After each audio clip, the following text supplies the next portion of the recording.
దేవుని నామానికి మరొకసారి మహిమ కలుగును గాక. కూడి వచ్చిన మీ అందరికి వందనాలు. నిన్నటి దినాన కొన్ని విషయాలు మనం ధ్యానం చేయడానికి ప్రభు కృపను అనుగ్రహించారు. మరికొన్ని విషయాలు ఈ ఉదయకాల సమయంలో దేవుని వాక్యంలో నుండి నేర్చుకుందండి. లేవియాకాండం 6వ అధ్యాయం 12-13 వచనాలు. బలిపీఠం మీద అగ్ని మండుచుండవలను, అది ఆరిపోకూడదు. ప్రతి ఉదయమున యాజకుడు దాని మీద కట్టెలు వేసి దాని మీద దహన బలి ద్రవ్యము ఉంచి సమాధాన బలియగు పశువు క్రొవ్వును దహింపవలను. బలిపీఠం మీద అగ్ని నిత్యము మండుచుండవలను, అది ఆరిపోకూడదు. 2 పర్యాయాలు ఆరిపోకూడదు అని 12వ వచనంలో 13వ వచనంలో రాయబడతా వచ్చింది. బలిపీఠం మీద అగ్ని మండుచుండవలను, అది ఆరిపోకూడదు. 13వ వచనంలో కూడా బలిపీఠం మీద అగ్ని నిత్యము మండుచుండవలను, అది ఆరిపోకూడదు. ఈ అగ్ని దేవునికి సాదృశ్యంగా ఉంది అని. రెండోది, అక్కడ రాయబడిన యాజకుడు ఉదయమునే లేచి దాని మీద కట్టెలు వేయాలి అని రాయబడిన మాటలు, కట్టెలు మన ప్రార్థనా జీవితానికి సాదృశ్యంగా ఉందని నిన్నటి దినాన నందిగాంలో జరిగిన ఉదయకాల ప్రార్థనలో ధ్యానం చేయడానికి ప్రభు కృపను అనుగ్రహించారు. ఇప్పటికీ సుమారుగా 8 అంశాలు దేవుని వాక్యంలో నుండి మనం నేర్చుకోవడానికి ప్రయత్నం చేసాం. మరొకసారి ప్రతిసారి నేను వాటిని జ్ఞాపకం చేస్తున్నా, రిపీట్ చేస్తున్నా. మొట్టమొదటిది ప్లేస్మెంట్ ఆఫ్ ఆల్టర్, బలిపీఠం యొక్క స్థలమును గురించి ఆలోచన చేసాం. రెండోది పర్పస్ ఆఫ్ ఆల్టర్. మూడోది ప్రయారిటీ ఆఫ్ ఆల్టర్. దెన్ 4వది ప్యాటర్న్ ఆఫ్ ఆల్టర్, బలిపీఠం యొక్క నమూనా. 5వది it is a prescription of altar, బలిపీఠం యొక్క ఔషధ పత్రము గురించి. 6వది పవర్ ఆఫ్ ఆల్టర్, బలిపీఠం యొక్క శక్తిని గురించి. దెన్ 7వది ప్రాపర్టీస్ ఆఫ్ ఆల్టర్, బలిపీఠం యొక్క లక్షణముల గురించి. నిన్నటి దినాన పర్ఫెక్షన్ ఆఫ్ ద ఆల్టర్, బలిపీఠం యొక్క శ్రేష్టతను గురించి, పరిపూర్ణతను గురించి మనం ఆలోచించడానికి, ధ్యానం చేయడానికి దేవుడు కృపను అనుగ్రహించారు. ఈ ఉదయకాల సమయంలో మరొక మాట, it is a purification of altar. Purification of altar, బలిపీఠం యొక్క శుద్ధీకరణ. ఈ ఉదయకాల సమయంలో మనం ఆలోచన చేయాల్సిన, ధ్యానం చేయాల్సిన మాటలు. సో చాలామంది ప్రార్థన చేస్తున్నాం, కానీ ప్రార్థనలో శుద్ధీకరణ ప్రార్థన చాలా ప్రాముఖ్యమైనది. మనల్ని మనం కడుక్కొని ప్రార్థన చేయాలి. మనం కడుక్కోకుండా, మనల్ని మనం కాల్చుకోకుండా, మనలో ఉన్న పాపములు, మనలో ఉన్న అపరాధములు అలాగే పెట్టుకొని ప్రార్థన చేస్తే, ప్రభు చెప్తున్న మాట ఏంటంటే, దావీదు తన జీవితంలో నుండి మాట్లాడుతున్న మాటల్లో, నేను నా హృదయంలో పాపమును లక్ష్యం చేసిన ఎడల ప్రభువు నా మనవి వినకపోవును. దేవుడు ఆయన మన మనవుల్ని ఆలకించాలి అని అంటే మనలో ఎటువంటి లోపము, అపరాధము ఉండకూడదు. మరి ఉండవా అంటే ఉంటాయి. ఉన్న ప్రతిసారి బలిపీఠం దగ్గరికి వచ్చి వాటిని ఏం చేయాలి? శుద్ధి చేసుకోవాలి. మనం జాగ్రత్తగా బలిపీఠము దగ్గర ఎలాగ శుద్ధి చేయబడుతుందనంటే 3 విషయాలు మీకు జ్ఞాపకం చేస్తాం. మొట్టమొదటిది, ఇట్ ఈజ్ బై ఫైర్, అగ్ని చేత అది ప్యూరిఫై చేయబడతా ఉంది, శుద్ధి చేయబడతా ఉంది. Number 2, it is the blood. రెండోది, రక్తం చేత అది శుద్ధి చేయబడతా ఉంది. దెన్ 3వది, ఇట్ ఈజ్ ఆయిల్, అది తైలాభిషేకం చేత అది శుద్ధి చేయబడతా ఉంది. అగ్ని చేత శుద్ధి చేయబడుతుంది. రెండోది చెప్పండి, రక్తము చేత శుద్ధి చేయబడుతుంది. మూడోది, అది తైలాభిషేకం చేత, తైలము చేత అది శుద్ధి చేయబడతా ఉంది, పవిత్రపరచబడతా ఉంది. అయితే ఈ 3 ధ్యానం చేయడానికి టైం సరిపోదు. కాబట్టి ఒక్క విషయం మాత్రం ఈ ఉదయకాల సమయంలో మనం జాగ్రత్తగా ఆలోచన చేయాలి. బై ఫైర్, అగ్ని నిత్యము ఎలా ఉండాలంటే చెప్పండి, మండుతూ ఉండాలి, అది ఆరిపోకూడదు. మనం కూడా జాగ్రత్తగా ఆలోచన చేస్తే మనలో నిత్యము ఏదో ఒక ఆలోచన దేవునికి వ్యతిరేకమైంది లెగుస్తూనే ఉంటుంది. ఏదో ఒక కార్యం మన జీవితాల్లో చేస్తూనే ఉంటాం. మనం కూడా నిత్యము మనల్ని మనం పవిత్రపరచుకోవాలి, నిత్యము మనల్ని మనం శుద్ధి చేసుకోవాలి, నిత్యము మనల్ని మనం దేవుని ఎదుట శుద్ధీకరణ, పవిత్రీకరణ, ప్యూరిఫికేషన్, శాంటిఫికేషన్, ఈ 2 జరుగుతూ ఉండాలి. సో దీనికి ఒక బెస్ట్ ఎగ్జాంపుల్ ఈ ఉదయకాల సమయంలో కేస్ స్టడీ లాగా నిన్నటి దినాన మనం అబ్రహాముని గురించి మనం ఆలోచన చేసాం. ఈ ఉదయకాల సమయంలో యెషయాను గురించి దేవుని వాక్యంలో నుండి మనం జాగ్రత్తగా ఆలోచన చేద్దండి. యెషయా గ్రంథం 6వ అధ్యాయంలోనికి రండి.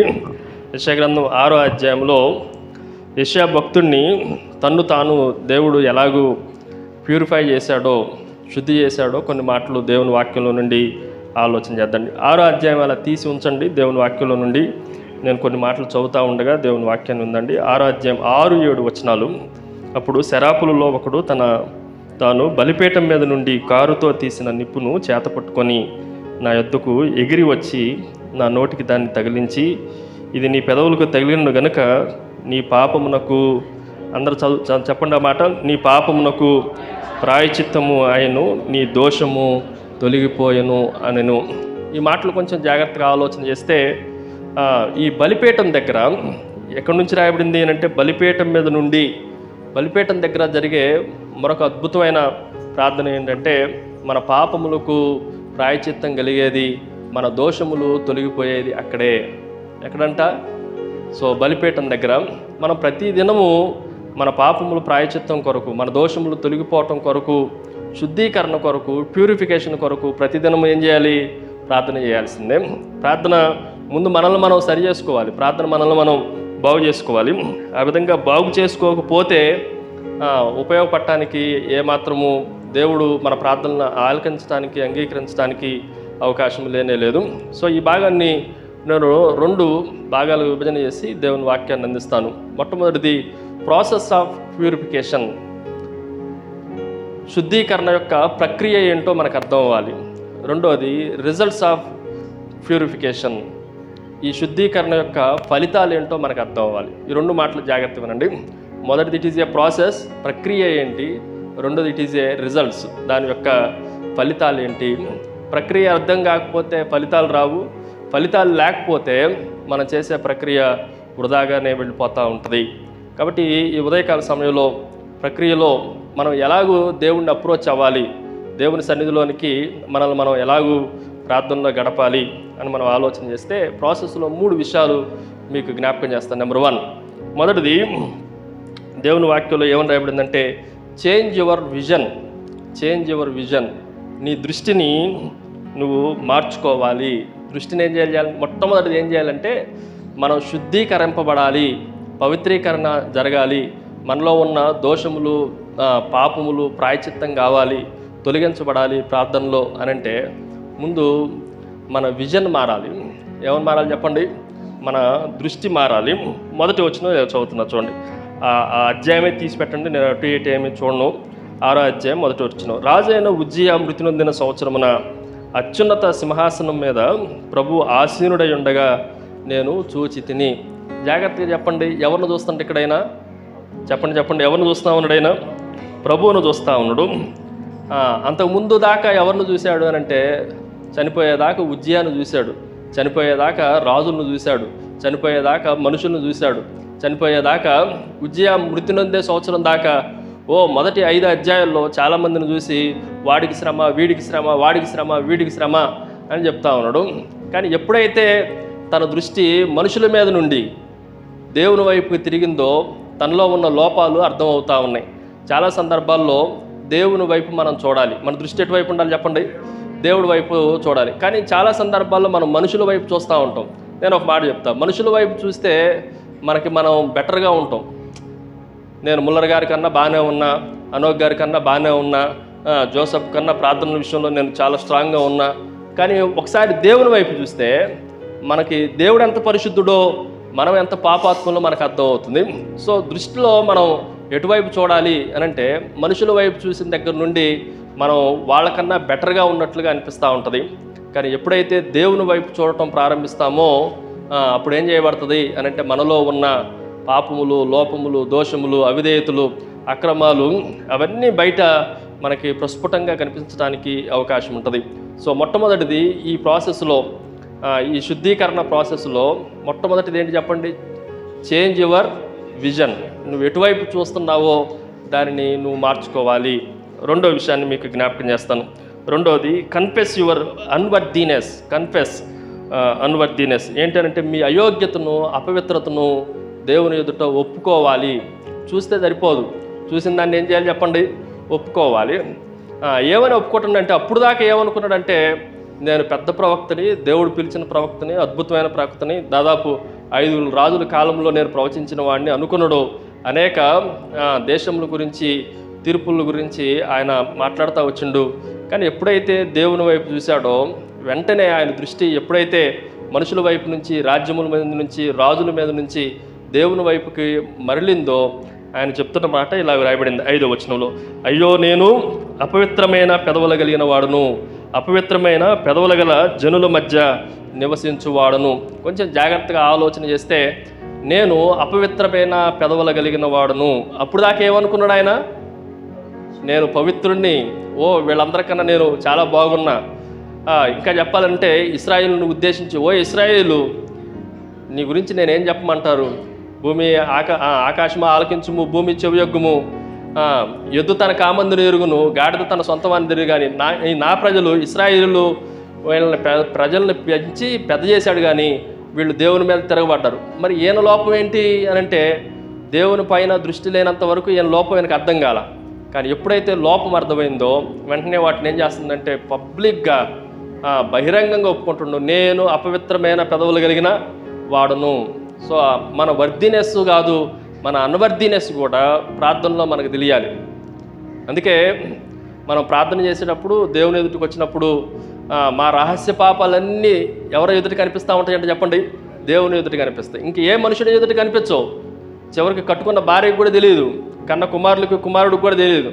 కానీ దేవునికి తేటగా కనిపిస్తూ ఉంటాయి మన రహస్యాలన్నింటినీ ఎరిగినవాడు. కాబట్టి పబ్లిక్గా ఆయన ఒప్పుకున్నట్లుగా మనం కూడా ప్రతిసారి మన అపవిత్రతను దేవుని ఎదుట ఒప్పుకోవటానికి ప్రయత్నించాలి. అతిక్రమంలో దాచిపెట్టువాడు వర్ధిల్లుడు, వాడు ఒప్పుకొని విడిచిపెట్టువాడు కనికరింపబడతాడు. ఎప్పుడు మనం ఒప్పుకునే వారంగా ఉండాలి.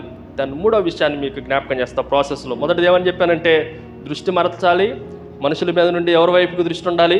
దేవుని వైపుకు ఉండాలి. రెండోది, వెంటనే మన అయోగ్యత ఏంటో మనకి దేవుడు చూపించిన వాటిని మనం దేవుని ఎదుట ఒప్పుకోవాలి. మనుషుల ఎదుట ఒప్పుకోవాల్సిన అవసరం లేదు. దేవుని ఎదుట మాత్రం నేను అపవిత్రమైన పెదవులు కలిగిన వాడిని, అపవిత్రమైన పెదవులు కలిగిన జనుముల మధ్య నేను నివసించువాడిని అనటంతోనే వెంటనే ప్రార్థనని అంగీకరించిన దేవుడు ఇప్పుడు చేస్తున్న మరొక మాట ఏంటంటే క్లెన్సింగ్ విత్ కోల్.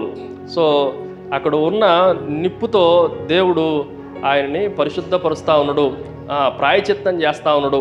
వెంటనే దేవుని దూత రాయబడింది చూడండి 6-7 వచనాల్లో. 6వ వచనం ఇప్పుడు మనం చదువుకున్న మాటల్లో నుంచి, అప్పుడు ఆ శరాపులలో ఒకడు తాను బలిపీఠం మీద నుండి కారుతో తీసిన నిప్పును చేత పట్టుకొని నా యొద్దకు ఎగిరి వచ్చి నా నోటికి దాన్ని తగిలించి, ఇది నీ పెదవులకు తగిలిన గనక నీ పాపమునకు ప్రాయచిత్తమాయను, నీ దోషము తొలగిపోయెను. ఇది ఈ ప్రాసెస్లో మూడవది ఏంటి అని అంటే మనల్ని మనం శుద్ధి చేసుకోవాలి. మనల్ని మనం దేవుని అగ్నితో దహించు అగ్ని అయిన దేవునితో ఆ నిప్పుతో మనల్ని మనం ఎప్పుడు కాల్చుకోవాలి. ఇప్పుడు వెండిలో కానీ బంగారంలో కానీ మస్ట్ కానీ ఏదన్నా మలినాలు కానీ ఉంటే దేంతో శుద్ధి చేయబడతాయి? అవి చెప్పండి. అగ్ని చేత అవి శుద్ధి చేయబడతా ఉంటాయి. దానికన్నా శ్రేష్టమైన మన జీవితాలు దేవుడు అనే అగ్నితో, పరిశుద్ధాత్మ అగ్నితో అది ఎప్పుడు నిరంతరము ఈ ప్రాసెస్ జరుగుతూనే ఉండాలి. అగ్ని ఆరిపోకూడదు. అంటే అగ్ని ఆరిపోవట్లేదు అని అంటే అర్థం ఏంటంటే మనం కూడా ఎప్పటికప్పుడు ప్రతిదినము ప్రతి క్షణము ఈ ప్రాసెస్లో ఉండాల్సిందే. నా మెడికల్ భాషలో చెప్పాలంటే ఒక మాట చెప్తాం. ముందు రోగం ఏంటో తెలుసుకోవాలి. రోగం మనకు అర్థమైతే డాక్టర్ దగ్గరికి వెళ్ళి సర్జరీ చేయించుకోవాలి. అట్లా కాదు, మా రోగం మేమే ఉంచుకోవటం, డాక్టర్ దగ్గరికి వెళ్ళటం ఏంటి, డాక్టర్ వైపు చూడటం ఏంటి, వీడికన్నా నేను బెస్ట్గానే ఉన్నా, ఆమెకు పెద్ద రోగం వచ్చింది, ఆమెకన్నా నాకు చిన్న రోగమే అని అనుకొని మనుషుల వైపు చూస్తే మన రోగం మనకు అర్థం కాదు. తెలుగులో ఒక సామెత ఉంది, పచ్చి కాబరిలో వాడికి చెప్పండి లోకం అంతా పచ్చి కాబరిలో వాడికి పచ్చగానే ఉంటుంది. ఈ మాటను కొంచెం జాగ్రత్తగా ఆలోచన చేసిన తర్వాత ఇక్కడ దేవుడు ఒక సర్జరీ చేస్తూ ఉండు. It is a surgery, heart surgery అంట. ఇది హృదయం అనే శస్త్రచికిత్స దేవుడు చేస్తూ ఉండు, తొలగించాడు. ఎప్పుడైతే ఆ పెదాలకు, అపవిత్రమైన పెదవులకు ఎప్పుడైతే ఈ నిప్పు తగిలిందో ఏమైపోయింది అంటే చెప్పండి, ప్రాయచిత్తం అయిపోయింది, దోషములన్నీ తొలగిపోయినాయి. అపవిత్ర పెదాలు కాస్త ఏమైపోయినాయి అంటే పవిత్రమైన పెదములు కలిగినాయి. అప్పుడు దాకా ఉన్న రోగం అంతా పోయి ఆయనకి ఆరోగ్యము, స్వస్థత కలిగింది. ఈ విషయాలు మనం జాగ్రత్తగా ఆలోచన చేయాలి. 3 పద్ధతుల్లో మనము ఈ శుద్ధీకరణ చేసుకోవాలి. నెంబర్ 1, మొదటిది దేవుని వైపు దృష్టి ఉంచాలి. నెంబర్ 2, మన అయోగ్యతను ప్రభు ఎదుట ఒప్పుకోవాలి, కప్పుకోవద్దు, ప్రభు ఎదుట ఒప్పుకోవటం నేర్చుకోవాలి. 3వది ప్రార్థనలో మనకు ఒక శస్త్రచికిత్స జరగాలి, ఆ నిప్పుతో దేవుడు మనల్ని కాలుస్తుండగా మనలో ఉన్న మలినాలన్నీ తీయబడతా ఉంటుండగా దేవుని ఎదుట మనం పరిశుద్ధులంగా ఉండటానికి నిరంతరము ఈ ప్రక్రియ జరుగుతూ ఉండాలి. ఇది ఈ పద్ధతుల్లో ఈ 3 మెట్లు మనం జాగ్రత్తగా ఆలోచన చేయాలి. సో మరొక 3 విషయాలు మీకు రిజల్ట్స్లో మీకు జ్ఞాపకం చేస్తాం. మొట్టమొదటిది అంటే it is a process of చెప్పండి ప్యూరిఫికేషన్. శుద్ధీకరణ యొక్క ప్రక్రియలో 3 మెట్లు మీకు జ్ఞాపకం చేశాను. ఇంకా చెప్పాలంటే change, number 2 confess, number 3 it is a cleanse. బాగు చేసుకుంటాం, దాన్ని శుభ్రం చేసుకుంటాం. అయితే రిజల్ట్స్ను కూడా మనం జాగ్రత్తగా ఆలోచన చేస్తే ఈ శుద్ధీకరణ యొక్క ప్రక్రియలు కూడా మనం ఆలోచన చేసాం కదా, ఫలితాలు ఎలా ఉంటాయి అని మనం ఆలోచన చేస్తే 3 ఫలితాలు యెషయా ప్రార్థనలో నుండి మనం జాగ్రత్తగా ఆలోచన చేద్దండి. నెంబర్ 1, ప్రార్థన చేసే వాళ్ళకి నేను చెప్తున్నా, ప్రార్థన ప్రతిరోజు చేయాలి. ఎక్కువగా సేవకుల వైపు చూసి చెప్తున్నాం. ప్రార్థన మనం సేవకులం కదా, పరిశుద్ధులం కదా, ప్రవక్తలం కదా, అపోస్తులు కదా, మనలో ఏం పాపం ఉంటుంది అనుకుంటారా? యెషయా భక్తుడు చూస్తేనే అపవిత్రమైన పెదవులు కలిగిన వాడు అని చెప్తా ఉండు. ఎందుకు పెదవులతో చెప్పాల్సి వచ్చింది అని అంటే 2 విషయాలు చెప్తా. హృదయం నిండిన దానిని బట్టి నోరు మాట్లాడుతూ ఉంది. నేను అపవిత్రమైన పెదాలు కలిగిన వాడిని అంటే అపవిత్రమైన హృదయం కలిగిన వాడిని అని ఒప్పుకుంటా ఉండు. రెండోది, ప్రవక్తకు కానీ సేవకుడికి కానీ నోటి శుద్ధి ఎక్కువ ఉండాలి. మనం వాక్యం చెప్పినా, ప్రవచించినా, బోధించినా మన మాట ఎలా ఉండాలి చెప్పండి? అది శుద్ధి కలిగినదిగా ఉండాలి. వేమన శతకంలో ఉంటుంది, ఆత్మశుద్ధి లేనివాడు ఆచారాలు ఏవి, పాండ శుద్ధి లేని పానకం ఏంటి, పాత్ర లోపల శుద్ధిగా లేకపోతే ఎంత పానకం ఉంటే ఏంటి? మీరు కుండలన్నీ చట్టులన్నీ లోపల కడిగి పెడతారా, వండుతారా, లేదంటే ఎట్టబడితే అట్ట వండేసి పొద్దున్నే ఇప్పుడు టిఫిన్ అలా చేయలేదు కదా, చక్కగా శుభ్రంగా కడిగి పాత్రలన్నీ కడిగి వాటిని తీసుకొని వస్తాం. శుద్ధి లేకుండా ప్రభు దగ్గరికి దేవుడు మనల్ని అంగీకరించడానికి, దేవుడు పెట్టే నైవేద్యాన్ని, దేవుడు పెట్టే అర్పించే అర్పణ దేవుడు అంగీకరించడానికి అవకాశం లేదు. కానీ రిజల్ట్స్ని మనం జాగ్రత్తగా ఆలోచన చేస్తే 3 విషయాలు మీకు జ్ఞాపకం చేస్తాం. Number 1, God will give you promotion. ఎప్పుడైతే మనం మన ఆంతర్యాన్ని, బాహ్యాన్ని శుద్ధి చేసుకుంటామో దేవుడు మనకు ఉన్నత పదవిని దేవుడు ఇస్తూ ఉంటాడు. అప్పుడు దాకా యెషయా చేసిన సేవ అంతా మొదటి 5 అధ్యాయాలు వేరు. 6వ అధ్యాయం దగ్గర నుండి ఆయన సేవను పరిచయం చేస్తే అద్భుతంగా కనిపిస్తూ ఉంటుంది. కొంచెం జాగ్రత్తగా వినండి. సో ఎప్పుడైతే దేవుడు నీ పాపములకు ప్రాయశ్చిత్తం అయిపోయింది, నీ దోషములు పరిహరింపబడ్డాయి అని చెప్పాడో అప్పుడు నుండి ప్రారంభించబడిన ఆయన పదోన్నతి ఏంటి అని అంటే, మొట్టమొదటిసారిగా 6వ అధ్యాయం చివరి వచనంలో యేసుక్రీస్తుని గురించిన అద్భుతమైన మాట ఆయన గురించి చూడండి. 13వ వచనం చివరి భాగం, అట్టి మొద్దు నుండి పరిశుద్ధమైన చిగురు పుట్టిన. అప్పుడు దాకా ప్రభువుని గురించిన ప్రత్యక్షత యెషయా భక్తుడికి లేదు.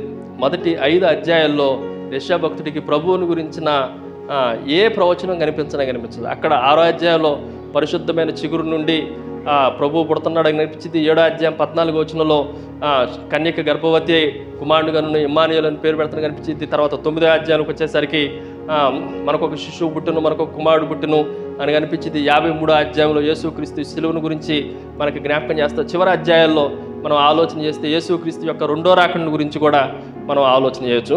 అప్పుడు దాకా నేను ఎక్కడికి వెళ్ళాలో తెలియకుండా పరిచయం చేయండి. అప్పుడు చెప్తుండు, నేనున్నాను ప్రభు, నన్ను పంపించు అని చెప్పటానికి అప్పుడు దాకా ఆయన ప్రత్యక్షతల్లో కానీ, దేవుడు యేసుక్రీస్తుని గురించిన రెవల్యూషన్ కానీ, లేదంటే ఆయన చేయాల్సిన పరిచర్య యొక్క గొప్పతనం కానీ యెషయాకి అర్థం కాల. మనకు కూడా అంతే. మనలో ఉన్న లోపాలను అలా పెట్టుకొని నువ్వు ఎంత ప్రయాసపడినా 1 ఇంచు కూడా నీ సేవా పరిచర్య పెరగదు. ఎప్పుడైతే తమ్మును తాము శుద్ధి చేసుకుంటారో, ఎప్పుడైతే దేవుని ఎదుట ఈ దోషములన్నీ పరిహరించబడతాయో అప్పుడు అద్భుతమైన సేవని నీ ద్వారా దేవుడు జరిగించడానికి అవకాశం ఉంటుంది. యెషయా భక్తుడిని ఒకరిని చెప్పాలంటే హోల్ బైబిల్ మొత్తం ఈ 66 అధ్యాయాల్లో సంక్షిప్తం చేశాడు. దేవుడు ఎందుకు అంత అద్భుతమైన జ్ఞానాన్ని యెషయాకి ఇచ్చాడు, అంత అద్భుతంగా ఎందుకు వాడుకున్నాడు అని మనం ఆలోచన చేస్తే ఈ మాటలు కొంచెం జాగ్రత్తగా మనం వినాలి. మనం ఆయన ప్రమోషన్ని జాగ్రత్తగా ఆలోచన చేస్తే చాలా హైట్స్లోకి వెళ్ళిపోయాడు. యెషయా మిగిలిన ప్రవక్తలందరిలో మేజర్ ప్రవక్త ఉంటాం కదా, పెద్ద ప్రవక్త. 66 అధ్యాయాలు 66 పుస్తకాలకి సమానంగా కనిపిస్తూ ఉంటుంది. పాత నిబంధన క్రొత్త నిబంధన డిమార్కేషన్ ఖచ్చితంగా యెషయా గ్రంథంలో మనం చదువుతాం. 39 అధ్యాయాలు ఒకవైపున, 27 అధ్యాయాలు క్లియర్గా కనిపిస్తూ ఉంటుంది. అంత మాత్రమే కాదు, ఈ ప్రమోషన్లో మరొక మాటను కూడా మీకు జ్ఞాపకం చేస్తాం. 2వ వచనాన్ని ఎవరన్నా చదువుతారా? చూడండి, పైగా 2వ వచనం. ఆయనకు పైగా శరాపులు నిలిచి ఉండిరి, ఒక్కొక్కరికి 6 రెక్కలు ఉండెను, ప్రతివాడు 2 రెక్కలతో తన ముఖమును, 2తో తన కాళ్ళను కప్పుకొనుచు, 2తో ఎగురుచుండెను. ఈ మాటను కొంచెం జాగ్రత్తగా ఆలోచన చేస్తే శరాపులు ఎక్కడున్నారంట? ఆయనకు పైగా. ఎవరికి పైగా? ఓ దేవునికి పైగా, అత్యున్నత సింహాసనానికి పైగా శరాపులు ఉన్నారా? అవునవును. లూసిఫర్ గురించి ఈ భక్తులే రాస్తా మనం చదువుతాం యెషయా గ్రంథంలో. తేజ నక్షత్రము నువ్వు ఎట్లు పడిపోతివి, నువ్వు ఎవరితో సమానంగా ఎంచుకున్నావు నీ సీట్ని అని అంటే, నీ సింహాసనమును దేవునితో సమానంగా. లూసిఫర్ ఏమనుకుందంటే దేవునితో సమానంగా కూర్చోవాలనుకున్నాడు. కానీ శరాపులు ఏమనుకుంటున్నారంటే వీళ్ళు దేవుని చుట్టూ పరిచర్య చేయాలనుకున్నా, కానీ పరిచర్యలో వారిని ఎక్కడ పెట్టిండంటే ఆయనకు పైగా పెట్టాడంట. ఓ శరాపులకే ఆయనకు పైగా పెట్టుంటే ఆయన కుమారులైన మనల్ని ఇంకా పైగా పెట్టగలిగిన వాడు, ఆయనతో సమానంగా ఆయన సింహాసనంలో కూర్చోబెట్టగలిగిన వాడు. దేవుడు మనకి ప్రమోషన్ ఇచ్చేవాడు ఎప్పుడు అనంటే మనం పరిశుద్ధంగా ఉన్నప్పుడు, మన పవిత్రత దేవుని ఎదుట కనపడినప్పుడు, అపవిత్రత అంతటిని తొలగించుకున్నప్పుడు. సో ఇంకా ఎక్కువ విషయాలు చెప్పడానికి టైం సరిపోదు. సో మొట్టమొదటిది, యెషయా భక్తుడు ఎప్పుడైతే తన్ను తాను దేవుని నిప్పుతో ఖచ్చితంగా ఆయన తన్ను తాను పవిత్రపరచుకున్నాడో వెంటనే ఆయనకి మంచి పదోన్నతి, అటు రెవల్యూషన్లో కానీ, ప్రత్యక్షతలో కానీ, దేవుని గురించిన జ్ఞానంలో కానీ, దేవుడిచ్చిన స్థానంలో కానీ ఉన్నతమైన స్థాయిలోనికి, స్థితిలోనికి యెషయా భక్తుడు వెళ్ళిపోయాడు. మనల్ని కూడా దేవుడు అలాగా ఉన్నత స్థానంలో ఉంచడానికి దేవుడు ఇష్టపడతా ఉన్నాడు. ఆ ఉన్నత స్థానంలో ఉండాలి అని అంటే ఖచ్చితంగా మన పవిత్రత దేవుని ఎదుట కనిపించాల్సిందే. 2వ విషయాన్ని మీకు జ్ఞాపకం చేస్తాను. రిజల్ట్స్లో మనం జాగ్రత్తగా ఆలోచన చేస్తే God will give you purity. మొట్టమొదటిది God will give you promotion, దేవుడు పదోన్నతినిచ్చేవాడు. 2వది God will give you purity, దేవుడు నీకు పరిశుద్ధతను, పవిత్రతను ఇచ్చేవాడు. జాగ్రత్తగా మనం ఆలోచన చేస్తే యెషయా వెళ్ళి నిప్పు తీసుకొని కాల్చుకున్నాడా, లేకపోతే దేవుని దూత వచ్చి కాల్స్తుందా? పరిశుద్ధత ఎవరు చేస్తున్నారు అక్కడ? సో మనం సిలువ దగ్గరకు వస్తే కుదరదు, సిలువ దగ్గరికి రావాల్సిందే. సిలువలో ఉన్న రక్తాన్ని మనం ఆపాదించుకుంటే కుదరదు. దేవుడు తన రక్తం చేత మనల్ని ఏం చేయాలి? శుద్ధి చేయాలి. ఈ మాటను కొంచెం జాగ్రత్తగా ఆలోచన చేస్తే కొన్ని మాటలు మీకు త్వరగా జ్ఞాపకం చేస్తాం. మరలా చదవండి ఆ వచనం, 7వ వచనం. 6, 7 వచనాలు. 7వ వచనం. అది నీ పెదవులకు తగిలిన గనక నీ పాపమునకు ప్రాయచిత్తం ఆయను. సో దేని చేత ప్రాయచిత్తం అయింది? ఏం తగిలింది అని మనం ఆలోచన చేస్తే ఇప్పుడు కొంచెం జాగ్రత్తగా దేవుని మాటలు విందండి. 6వ వచనం. అప్పుడు ఆ శరాపులలో ఒకడు తాను బలిపీఠం మీద నుండి కారుతో తీసిన నిప్పు చేత పట్టుకొని నా యొద్దకు ఎగిరి వచ్చి నా నోటికి దాన్ని తగిలించి. 2 మాటలు మీరు జాగ్రత్తగా వినాలి ఈ ఉదయకాల సమయంలో. థ్రోన్, సింహాసనం అనేది దేవుని స్థలం, బలిపీఠం అనేది మానవుని స్థలం. జాగ్రత్తగా వినండి, 2 ప్రదేశాలు ఇక్కడ ఉన్నాయి. దేవుని సింహాసనం వేరు, బలిపీఠం వేరు. సింహాసనం నుండి దేవుడు యెషయాతో మాట్లాడలా. ఎక్కడి నుండి మాట్లాడుతుండ? ఆయన బలిపీఠం నుండి మాట్లాడుతుండే. సింహాసనం నుండి కావలసిన నిప్పుని తీసుకొని యెషయా పెదవులకు తగిలించట్లేదు. ఎక్కడి నుంచి తీసుకొచ్చిండు అని అంటే బలిపీఠం. సింహాసనము దేవుని స్థలము, బలిపీఠం ఎవరి స్థలం చెప్పండి? మానవుని స్థలం. సో ఇక్కడ కూడా మరొక మాటను మీకు జ్ఞాపకం చేస్తా. మనల్ని దేవుడు శ్రమ పెట్టేటప్పుడు, దేవుని దగ్గర మనం ప్రాయచిత్తం పొందేటప్పుడు, పాపం విషయంలో పశ్చాత్తాపడేటప్పుడు శ్రమ వేదన చాలా అధికంగానే ఉంటుంది. ఇంతకీ శరాపులు అంటే అర్థం ఏంటంటే తెలుగులో కింద మహాదూతలు అని రాయబడింది, కానీ హీబ్రూ భాషలో శరాపులు అంటే బర్నింగ్ వన్స్ అని అర్థం. శరాపులు అంటే కాల్చబడుతున్న వారు అని అర్థం. శరాపులు అంటే అర్థం ఏంటి చెప్పండి? వాళ్ళు దహించేవారు, కాల్చబడుతున్నవారు, కొలుములో కాల్చబడుతున్నారు. శరాపులు అని అంటే కాల్చేవారు అని అర్థం. శరాపులు అంటే ఏంటి చెప్పండి? కాల్చేవారు. ఎక్కడున్నారు వీళ్ళు అని అంటే దేవుని ఎదుట ఉన్నారు. ఎక్కడున్నారు వాళ్ళు? దేవుని చుట్టూ, సరౌండెడ్ బై గాడ్. దేవుని చుట్టూ వాళ్ళు ఉన్నారు, దేవుణ్ణి ఆరాధన చేస్తూ ఉన్నారు. మనం జాగ్రత్తగా ఆలోచన చేస్తే ఈ శరాపులు కూడా ఆ నిప్పును పట్టుకోవటానికి భయపడుతున్నారు. ఆ నిప్పుని చేత్తో పట్టుకోలేకపోతున్నారు. దేంతో పట్టుకున్నారు? పట్కారుతో పట్టుకున్నారు. దేంతో పట్టుకున్నారు వాళ్ళు? పట్కారుతో. కారు అనే మాట తెలుగులో సరిగ్గా తర్జుమా చేయలే. దాన్ని టాంగ్స్ అంటే అర్థం ఏంటంటే పట్కారుతోనే పట్టుకున్నారు. ఒక మాట, మన పెదవులకు తెలిగే నిప్పు వేడి దేవుని సన్నిధిలో ఉండే పరిశుద్ధులైన మహాదూతలు కూడా పట్టజాలని పట్టుకోలేనంత గట్టిది. దానికి మనం భరించాల్సిందే. మనం పవిత్రత పొందాలి అంటే ఈజీగా అయిపోదు. చాలా సందర్భాల్లో ఏదో తప్పు చేసేసి దేవుని ఎదుటికి వచ్చి ప్రభువా క్షమించంటే కుదరదు. లోతైన పశ్చాత్తాపం ఉండాలి, కన్నీరు గార్చాలి, మోకాళ్ళు అరిగిపోవాలి, కన్నీళ్ళు కరిగిపోవాలి. దేవుని ఎదుట మన అవిధేయత అంతా దేవుడు తీసేయాలంటే చాలా ప్రాసెస్ ఉంది. కానీ ఇక్కడ జాగ్రత్తగా ఆలోచన చేస్తే దేవుని దూతలు కూడా, శరాపులు కూడా, వాళ్ళు కూడా చేత్తో పట్టుకోకుండా దేంతో పట్టుకొని వస్తున్నారు అంటే ఆ అగ్ని ఎంత ప్రజ్వలంగా ఉంది, ఎంత తీవ్రతంగా ఉందో మనం కొంచెం జాగ్రత్తగా ఆలోచన చేయాలి. అంత మాత్రమే కాదు, NIV బైబిల్లో ఏమని రాయబడిందంటే లైవ్ కోల్ అని రాయబడింది. అంటే అది మండుతున్న నిప్పు. ఆ బొగ్గు ఎలాంటిది చెప్పండి? మండుతూ ఉంది, అంతేగాని ఆరిపోయిన బొగ్గు కాదు. అసలు శరాపులే పట్టుకోలేకపోతున్నారంటే అది చాలా తీవ్రంగా మండుతుందని. అది కూడా లైవ్ కోల్ అని రాయబడింది. అంటే నిరంతరము ఇంకా మన ప్రాసెస్ కూడా జాగ్రత్తగా ఆలోచన చేస్తే, ఎప్పుడో నేను రక్షించబడిన తొలి దినాల్లో అప్పుడు నేను పాపం ఒప్పుకున్నానండి, అప్పుడు అయిపోయింది, ఇంక ఇప్పుడు ఏమీ లేదు అంటానికి లేదు. నిరంతరము మనం ఏం చేయబడతా ఉండాలి అని అంటే, నిరంతరము దేవుని ఎదుట మన అవిధేయతను ఒప్పుకుంటూనే ఉండాలి. నిరంతరము దేవుని ఎదుట మన పాపము ప్రాయశ్చిత్తం అంతా జరుగుతూనే ఉండాలి. ఇది కొంచెం జాగ్రత్తగా ఈ ఉదయకాల సమయంలో మనం జాగ్రత్తగా ఆలోచన చేయాలి. అయితే ఈ శరీరంలో ఇన్ని భాగాలు ఉన్నాయి కదా, తల మొదలుకొని అరికాలు వరకు. కేవలం పెదాల దగ్గరే ఎందుకు కాల్చాల్సి వచ్చింది? పెదాల దగ్గరే ఎందుకు కాల్చాల్సి వచ్చింది అని మనం జాగ్రత్తగా ఆలోచన చేస్తే, మానవ శరీరంలో చాలా సున్నితమైన, వెరీ సెన్సిటివ్ పార్ట్ ఏదన్నా ఉందంటే అది అవర్ లిప్స్, మన పెదాలు. ఇంకేది అంత సెన్సిటివ్గా కనిపించదు. దేవుడు ఏమంటాడంటే, ఎంత సెన్సిటివ్గా ఉన్నా దేవుడు దారుణంగా మనల్ని కాల్చేస్తాడు. నేను అంత ఊరికనే నేను చాలా సెన్సిటివ్ అండి, ఊరికనే ఏడుస్తానంటే కుదరదు. నువ్వు ఎంత సున్నితమైన మనిషివైనా దేవుడు పాపమును పరిహరించేటప్పుడు అందరినీ ఒకే రీతిలో, ఒకే స్థాయిలో కాల్చివేసేవాడు. సో ఇక్కడ కొంచెం జాగ్రత్తగా ఆలోచన చేస్తే, ప్యూరిటీ అనేది చాలా అధిక స్థాయిలో జరుగుతూ ఉంది, ఎక్కువ స్థాయిలో జరుగుతూ ఉంది. శరాపులు కూడా పట్టుకోలేని స్థాయిలో జరుగుతూ ఉంది. కాబట్టి సున్నితమైన మన హృదయాలు, సున్నితమైన మన మనసులు, సున్నితమైన మన శరీర అవయవాలన్నీ ఆ అగ్నితో కాల్చివేయబడాలి. ఎక్కడ నొచ్చుకోవటానికి అవకాశం లేదు. దేవుడు గట్టిగా గద్దిస్తే కుదరదు అంటారు కొంతమంది. దావీదు దగ్గరకు వచ్చి నాతాను ఆ మనుషుడు నువ్వే అని అంటే వెంటనే ఒప్పుకొనడు. అదే మనమైతే అంత కఠినంగా చెప్పొద్దు అన్న వాక్యం మేము వినం.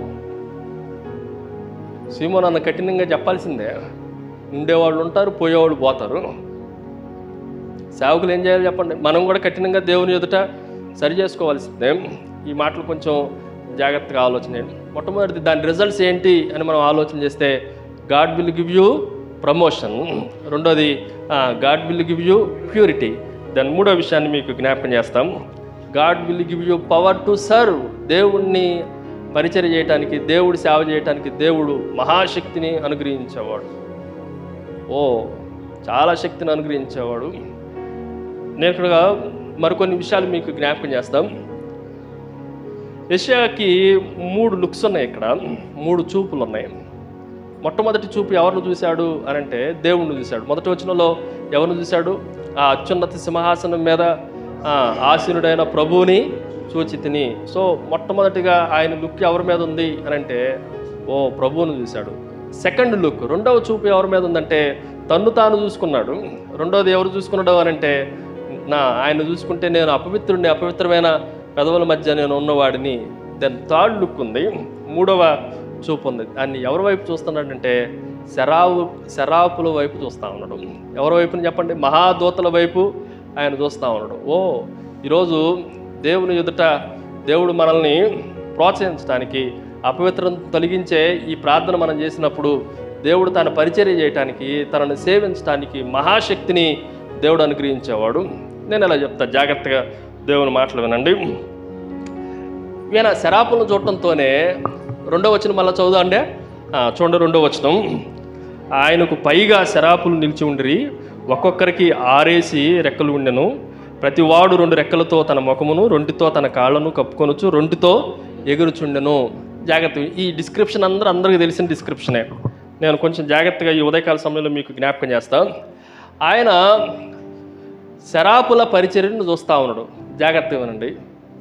మన పరిచర్య చాలా పవర్ఫుల్గా ఉండాలి. ఈ ఉదయకాల సమయంలో మన ప్రార్థన ఎంత పవర్ఫుల్గా ఉండాలి అంటే, మన పరిచర్య చాలా పవర్ఫుల్గా జరగాలి అని అంటే మనము దేవుని వైపు చూడాలి, శరాపుల వైపు. ఎప్పుడైతే శరాపుల పరిచర్య చూశాడో యెషయా అనుకున్నాడు, నా పరిచర్య ఏమి పనికిరాని పరిచర్య అనుకున్నాడు. శరాపులు ఏం చేస్తున్నారంటే దేవునికి పైగా నిలిచారు. నేను దేవునికి పైగా నిలవలసిన వాడిని ఎక్కడో దూరంగా దేవునికి నిలబడతా ఉన్నా. ఇంకో మాట చెప్తా, మనం జాగ్రత్తగా ఆలోచన చేస్తే దేవుని దూతల గురించి హెబ్రీయులకు రాసిన పత్రికలో అపోస్తలుడైన పౌలు రాస్తూ వాళ్ళు పరిచారకులని రాయబడింది. అదే మన గురించి రాస్తూ ఏమని రాశాడు, మనము కుమారులు అని రాశాడు. దేవుని సేవకులుగా పరిచారకులుగా ఉండే ఆ శరాపులే దేవునికి అంత పరిచర్య చేస్తుంటే మనము దేవుని కుమారులుగా ఉన్న మనం ఇంకెంత పరిచర్య చేయాలి? ఇది యెషయా హృదయంలో పుట్టిన ఆలోచన. శరాపులను చూడటంతోనే శరాపులే ఎంత అద్భుతంగా సేవ చేస్తున్నప్పుడు నేను ఎంత అద్భుతంగా సేవ చేయాలంటే, ఇదిగో నా అపవిత్రత తొలగిస్తే నన్ను అద్భుతంగా దేవుడు వాడుకోగలడు, నేను శరాపుల కన్నా బెటర్గా సేవ చేయడానికి యెషయా నిర్ణయించుకున్నాడు. ఆ నిర్ణయానికి దేవుడు ఆమోదించి ముద్ర వేసిండు. ఎలా చూస్తూ ఉన్నాడు అనంటే, ఆ శరాపులోమో దేవుని సింహాసనం ఎదుట దేవుని సింహాసనం పైగా నిలబడ్డారు. యెషయాను చూస్తేనేమో బలిపీఠం కింద కూర్చున్నాడు. అసలు బలిపీఠం దగ్గర నువ్వు కూర్చోవలసిన పని ఏంటి? అపవిత్రత ఉంది కాబట్టి కూర్చున్నావు. అపవిత్రత తొలగించుకుంటే నువ్వు ఎక్కడికి వెళ్ళిపోతావు? వెంటనే దేవుని సింహాసనం దగ్గరికి వెళ్తావు. మనము చాలామంది సింహాసనం మీద కూర్చోవాలనుకుంటారు. ఎక్కడికి రారంటే సిలువ దగ్గరికి రారు. ఎప్పుడైతే సిలువ దగ్గరకు వచ్చినో సిలువ దగ్గర నుండి సింహాసనం దగ్గరికి వెళ్తాం తప్ప సింహాసనం దగ్గర నుండి సిలువ దగ్గరికి దేవుడు మనల్ని పంపించడు. సో మనం జాగ్రత్తగా ఆలోచన చేస్తే ఈ శరాపుల పరిచర్ని ఆయన జాగ్రత్తగా ఆలోచన చేస్తే ఈ శరాపులు ఏమని మాట్లాడుతున్నారంటే, ఎక్కడున్నారని చెప్పాను, వాళ్ళ స్థానాలు చెప్పాను. శరాపుల పరిచర్య ఎక్కడుంది? దేవుని సింహాసనానికి పైన ఉంది. ఈయన పరిచర్య ఎక్కడుందంటే బలిపీఠ కింద దగ్గర కూర్చొని మనలాగా డొల్లాడుతూ ఉన్నాడు. ఈయన శరాపులు చూడటంతోనే శరాపులు నోట్లో నుండి ఏమొస్తున్నాయంటే, దేవుడు పరిశుద్ధుడు పరిశుద్ధుడు పరిశుద్ధుడు పరిశుద్ధుడు పరిశుద్ధుడు అని గాన ప్రతిగానాలు చేస్తా ఉన్నాడు. ఆయన ఎంత అనంటే వాళ్ళు చేసే ఆ ఆరాధనకి, వాళ్ళు మాట్లాడే ఆ మాటలకి, వాళ్ళు చేసే గాన ప్రతిగానాలకి మందిరపు పరలోకంలో ఉన్న మందిరపు పునాదులు ఏం చేస్తూ ఉన్నాయి చెప్పండి? ఆ గడప పునాదులన్నీ కదులుతూ ఉన్నాయి. అంటే అద్భుతమైన పరిచర్య చేస్తున్నారు. వాళ్ళ గాన పరిచర్య కూడా అద్భుతం ఉంది. కానీ నా పరిస్థితి ఎలా ఉంది? నేను ఎట్లా మాట్లాడుతానంటే, నేను అపవిత్రుని ప్రభువా, అపవిత్రమైన పదవులు కలిగిన వాడిని, అపవిత్రమైన పెదవులు కలిగిన మనుషుల మధ్య ఉన్నవాడిని, నేను నశించిన వాడిని, ఇదిగో అని ఈయన మాట్లాడుతూ ఉన్నాడు. ఈరోజు నీ పరిచర్య ఎలా ఉంది? నేను పరిశుద్ధుడిని పరిశుద్ధుడిని పరిశుద్ధుడిని పరిశుద్ధుడిని అనే స్థాయిలో ఉందా? లేదనంటే నేను అపవిత్రుడిని నన్ను బాగు చేయి అనే స్థాయిలో ఉందా? ప్రార్థన చేస్తే ఎక్కడ ఉండాలంటే యెషయా భక్తుడు మా చూడటంతోనే శరాపులు అద్భుతంగా దేవుని సింహాసనం ఎదుట నిలబెడితే నేను బలిపీఠం దగ్గర ఉండాల్సి వచ్చిందా? వాళ్ళ గానాలు ప్రతిగానాలు పరిశుద్ధుడు అని వాళ్ళు దేవునితో ప్రతిగానాలు చేస్తూ ఉంటే, ప్రభా నేను అపవిత్రుడిని చెప్పుకోవాల్సిన పరిస్థితి వచ్చిందా? లేదు, నా పరిచర్య ఏంటో నేను పెంచుకోవాల్సిందే, మా శక్తివంతంగా చేయాల్సిందే అనుకుంటా ఉన్నాడు. ఇంకో మాటను కూడా మీకు జ్ఞాపకం చేస్తాం. మనం జాగ్రత్తగా ఆలోచన చేస్తే వీళ్ళు ఎన్ని రెక్కలు ఉన్నాయి వీళ్ళకి అంటే 6 రెక్కలు ఉన్నాయి. 6 రెక్కలు చాలా జాగ్రత్తగా, మొదటి 2 రెక్కలు ముఖాన్ని, రెండో 2 రెక్కలు కాళ్ళని, 3వ రెక్కలు చెప్పండి ఏం చేస్తుందో ఎగరటానికి ప్రయత్నం చేస్తుంది. నేను ఒక మాట చెప్తాను. వీళ్ళని చూసిన దైవ సేవకుడు ప్రవక్త అనే విషయం ఏమంటుందంటే, వాళ్ళకి 6 రెక్కలు ఉంటే 5 రెక్కలతో చేసి ఒక రెక్కను పని చేయకుండా వాళ్ళు దాచిపెట్టట్లా, 6 రెక్కలతో పనిచేస్తూ ఉన్నారు. వాళ్ళ పరిచర్య ఎలా ఉందంటే, వాళ్ళకి ఇచ్చిన సంపూర్ణమైన శక్తి, సామర్థ్యాన్ని, సత్తుని వాళ్ళు ఉపయోగిస్తూ ఉంటే, మనం మాత్రం రైట్ హ్యాండ్ పని చేస్తే లెఫ్ట్ హ్యాండ్ పని చేయదు. ఒకడు చప్పట్లు కొట్టమంటే దేబ్రేసి మొహాలు వేసుకొని ఎదురుగా చూస్తూ ఉంటారు. చప్పట్లు కొట్టడానికి ఇచ్చింది 2 రెక్కలు, 2 చేతులు కూడా దేవుని సన్నిధిలో ఆడటానికి అవకాశం లేదు. పాటలు పాడటానికి గొంతు ఏం పని చేయను. శరాపుల పరిచర్య చూడటంతోనే ప్రభువా నన్ను నువ్వు బాగు చేస్తూ ఉన్నావు. వాళ్ళు ఎలా ఉన్నారంటే 6 రెక్కలతో పని చేస్తూ ఉన్నారు, 2 రెక్కలతో ఎగురుతూ ఉన్నారు, రెండు రెక్కలతో వాళ్ళు దేవుని ఎదుట పరిశుద్ధం తట్టుకోలేక ముఖాన్ని దాచిపెట్టుకుంటా ఉన్నారు, రెండు రెక్కలతో కాళ్ళని దాచిపెట్టుకుంటా ఉన్నారు. కానీ నేను ఎలాంటి వాడినంటే, నువ్వు నాకు ఇచ్చిన సామర్థ్యం, సత్తువ అన్నీ ఉన్నా వాటిలన్నిటినీ ఆ ఒక్క తలాంతి ఇచ్చిన వాడు ఎలాగైతే భూమిలో పాతిపెట్టిండో, మనం కూడా దేవుడిచ్చిన కృపావరాలన్నిటినీ చాలామందికి నేను ఇలా చెప్తా, ఒకవేళ నీకు దేవుడు 6 కృపావరాలు ఇస్తే 6 వాడాలా? చాలు ఒకటి దాళ్ళు అయ్యగారు, దేవుడు వాక్యం ఇచ్చే వరం ఇచ్చాడు, పాటలు పాడే వరం ఇచ్చాడు, స్వస్థత పరిచే వరం ఇచ్చాడు, ప్రవచన వరం ఇచ్చాడు, ఇన్ని ఇస్తే వాడుకోకుండా నువ్వేం చేస్తున్నావు అంటే, నేను పాటల వరకు పాడతాయి అయ్యగారు, మరి వాక్యం ఎందుకు చెప్పు? శరాపులను చూసిన యెషయా భక్తుడు చెప్తా ఉన్నాడు, వాళ్ళు 6 రెక్కలతో పనిచేస్తున్నారు కదా, దేవా నాకు ఇచ్చిన ప్రతి అవయవంతో నేను పనిచేస్తానని నిర్ణయించుకోవటానికి ఆ శరాపుల పరిచర్య చూశాడు. అంత మాత్రమే మరొక మాట మీకు జ్ఞాపకం చేస్తాం. సో దేవుని సింహాసనం ఎదుట, మానవుల బలిపీఠం ఎదుట మనం ఇద్దరము సామర్థ్యంతో సమానమైన సత్తువుతో ప్రార్థన చేయాలి, పరిచర్య చేయాలి. సింహాసనం ఎంత ఉందో బలిపీఠం దగ్గర కూడా అంతే శక్తితో, అంటే ఆకాశంలో ఒక రోజున దేవుడు మనకు ఎంత శక్తిని ఇవ్వగలడో భూమి మీద కూడా అదే సామర్థ్యంతో పనిచేయండి. నేను ఎలా అంటా, దేవదూతలు నిద్రపోతాయా?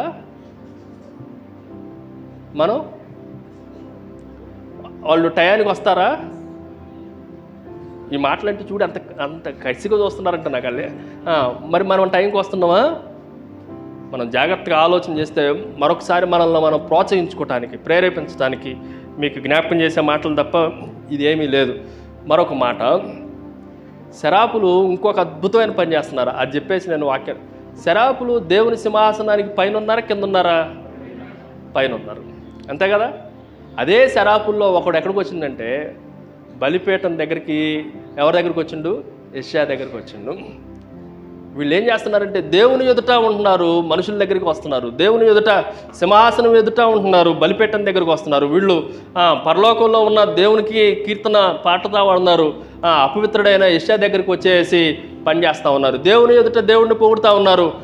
పతనం అయిపోయినా పాడైపోయిన ఈ ప్రవక్తని ఇదిగో ఈ భయంకరమైన నిప్పుని తీసుకొని వచ్చి బాగు చేసే పరిస్థితి కూడా ఉంది. మనం ఈ 2 పనులు చేయాలి. ఓ సేవకులారి ఉదయకాల సమయంలో శరాపుల పరిచర్య మరొక మాటను మనం జాగ్రత్తగా ఆలోచన చేస్తే, మన నోటితో దేవుడు పరిశుద్ధుడు పరిశుద్ధుడు పరిశుద్ధుడు పరిశుద్ధుడు అని దేవుని ఎదుట సాగిలపడి దేవుని ఎదుట మనం ఆరాధన చేస్తూ ఉండాలి. అదే టైంలో మన గ్రామాల్లో, మన ఊర్లో, మన సంఘాల్లో మనకు తెలిసిన వారిలో ఎవరైతే అపవిత్రులుగా ఉన్నారో, ఎవరైతే ఇంకా లోకంలో ఉన్నారో వాళ్ళ కొరకు మనం నిత్యము ప్రార్థన చేసేవాళ్ళు అందుబాటులో ఉండాలి. ఎక్కడో పైన ఉన్న ఆకాశంలో ఉన్నవాడు ఎగిరి వచ్చి నా దగ్గరకు వచ్చాడు అన్నమాట. నీకు ఎవరన్నా నీ దృష్టిలో నీ ప్రార్థన చేసే సమయంలో ఎవరన్నా అపవిత్రులుగా కనిపిస్తున్నారా, వాళ్ళ దగ్గరికి వెళ్ళి ఎప్పుడైనా ఎగిరి వెళ్ళి వాళ్ళ కోసం ప్రార్థన చేసినవా అంటే, వాళ్ళని ప్రాయచిత్తం చేయడానికి ప్రయత్నం చేసినవా అంటే ఎంతవరకు ప్రయత్నం చేయలా. మన చర్చిల్లో, మన గ్రామాల్లో, మన ఊర్లో, మన బంధువుల్లో, మన రక్త సంబంధుల్లో అనేక మంది ఇలాంటి భయంకరమైన పరిస్థితుల్లో ఉన్నారు. వాళ్ళ దగ్గరికి ఎగిరి వెళ్ళే పరిస్థితి నీకు రావాలని దేవుడు శరాపులతో చూపిస్తూ ఉన్నాడు. ఈరోజు మనం జాగ్రత్తగా ఆలోచన చేస్తే, దేవుడు శక్తి దేనికి ఇచ్చాడో తెలుసా? పరిచర్య చేయడానికి అద్భుతమైన శక్తినిచ్చాడు. God will give you promotion. Number 2, God will give you purity. Number 3, God will give you power. దేనికి ఇంత శక్తి అని అంటే, శరాపులను చూపించి యెషయా ఒక మాటలో చెప్పాలంటే, శరాపులే దేవునికి ఇంత పరిచర్య చేస్తే నేను ఎలా చేస్తానో పరిచర్య అనుకొని ప్రారంభించాడు. శరాపులకి కెరూబులకి అప్పగింపబడని యేసుక్రీస్తు యొక్క ప్రత్యక్షత కేవలం యెషయాకు మాత్రమే దేవుడిచ్చిండు. దేవదూతలు ఈ కార్యాన్ని తొంగి చూస్తున్నారు భూమి మీద. ఈరోజు మనం జాగ్రత్తగా ఆలోచన చేస్తే, శరాపుల కన్నా కెరూబుల కన్నా అత్యధికమైన పరిచర్య చేయడానికి దేవుడు మనల్ని పిలిచాడు. సేవకులారు మీకు జ్ఞాపకం చేస్తున్నారు, దేవుని దూతల కన్నా మించిన పరిచర్య చేయడానికి దేవుడు మనకి గొప్ప ఆధిక్యతనిచ్చాడు.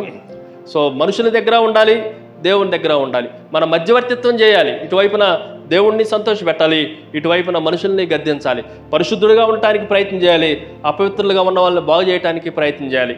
ఈరోజు శరాపుల యొక్క 6 రెక్కలు ఏ రెక్కని దాచిపెట్టుకోకుండా, ఎక్కడ తమ్మును తాము నిర్లక్ష్యం చేసుకోకుండా, ఎక్కడ వాళ్ళకున్న బాధ్యతలు కానీ, వాళ్ళకున్న శక్తిని కానీ, సామర్థ్యాన్ని కానీ దాచిపెట్టుకోకుండా ఫుల్ ఫ్లెడ్జ్డ్గా మీరు 99% చేస్తున్నారా, 100% చేస్తున్నారంటే వాళ్ళు ఏం చెప్తారంటే, మాకున్న సామర్థ్యం అంతా 100%. దేవుడు నిర్మించిన ప్రతిదీ, దేవుడు తన నోటి నుండి పలికిన ప్రతి వస్తువు, ఆకాశమే కానీ భూమే కానీ, ఆకాశము భూమి సముద్రం వాటిలో ఉన్న ఏదైనా సరే దేవుడు చెప్పినట్టు చేస్తాయి అంతే, ఒక్క మానవుడు తప్ప. మనం కూడా దేవుడు చెప్పినట్టు చేయగలిగితే మనము లోకాన్ని తలక్రిందులు చేయగలిగిన వారం అవుతాం. సో దేవుడు అలాంటి శక్తిని, పరిపూర్ణమైన బలాన్ని దేవుడు ఈ ఉదయకాల సమయంలో మనకు అనుగ్రహించను గాక. దేవుడి మాటలను దీవించను గాక.